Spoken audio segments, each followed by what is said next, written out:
Welcome back my YouTube channel. Let's learn English with Kusi. So today we are going to read this book Truth Without Apology by Acharya Prasant. In this video we are going to read chapter 785 because in previous I have done a 84 chapter and little bit 85 but not completely. So here it is. So Chapter 85, it's all about beyond forgiveness. You hold grudges because you expect others to fit your image. They don't, and your desire feels wounded. Feel for real forgiveness is when you drop those expectations so fully that there is nothing left to forgive.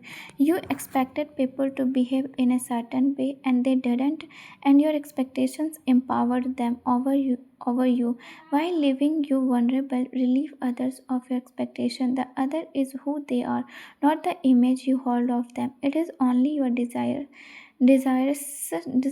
expectation that feel hurt when people don't match them. To see that most people are conditioned machines bound to behave in predictable ways. That is forgiveness is not just surprising the urge to take revenge.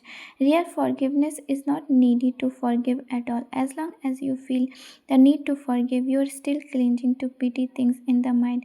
Hurts, distortions, complaints. Only if you still feel offended does the questions of forgiving arise. Should I forgive? But he gave me such a nasty blow, blow, blow.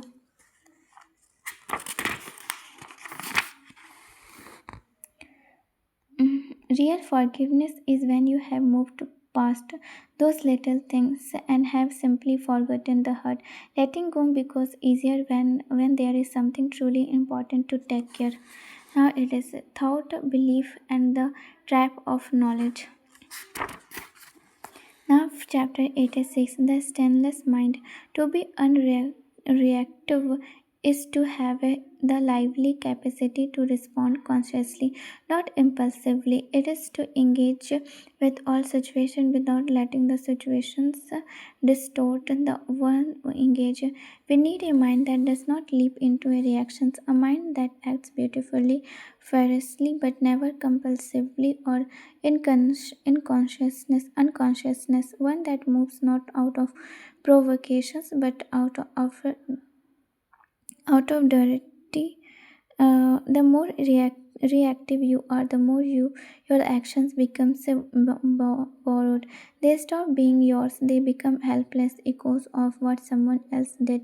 There is no agency in that, no originality, just a loop of wounds reacting to wounds. Consider your cooking vessels. You prepare something in oil and spice and reduce residues clinging to the inner surface. In everyday languages, the vessel is stained.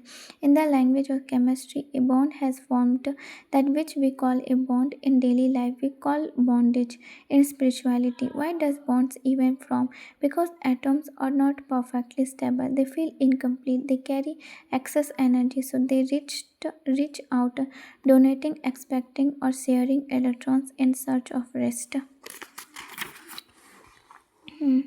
The human mind is no different. It is a chemical, unstable, restless. It keeps looking around to form associations, to clinch, to settle down into something, anything. That is what makes it so eager to react. But just as you dislike it when your vessels get sticky, you must learn not to like it when you mind cringing. Eventually, you buy better cookware, stainless, non-sticky, not because the ingredients have changed. You still cook the same dishes, but now the pain does not retain residue. That is how the mind should be: capable of action, fully involved, yet untouched. It participates in life, yet walks away clean. It performs without being stained. That is the stainless mind. That is real freedom.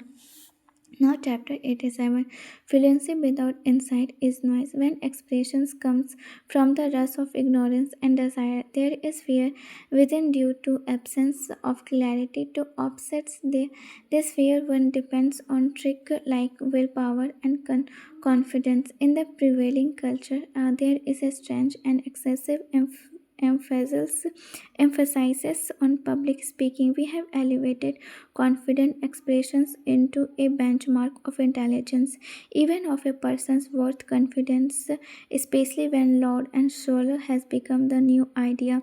There is an ad I often come across. A little kid, probably 5 or 8, is standing on stage, finger pointed at the audience as if delivering wisdom to the world.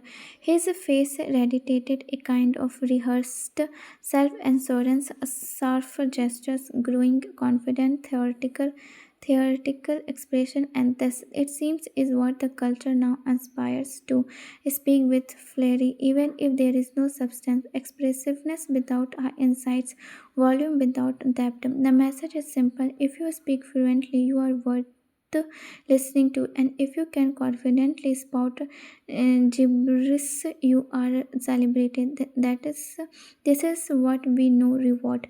But expressions or any performance skill is no indicator of a meaningful life. What matters far more is whether you have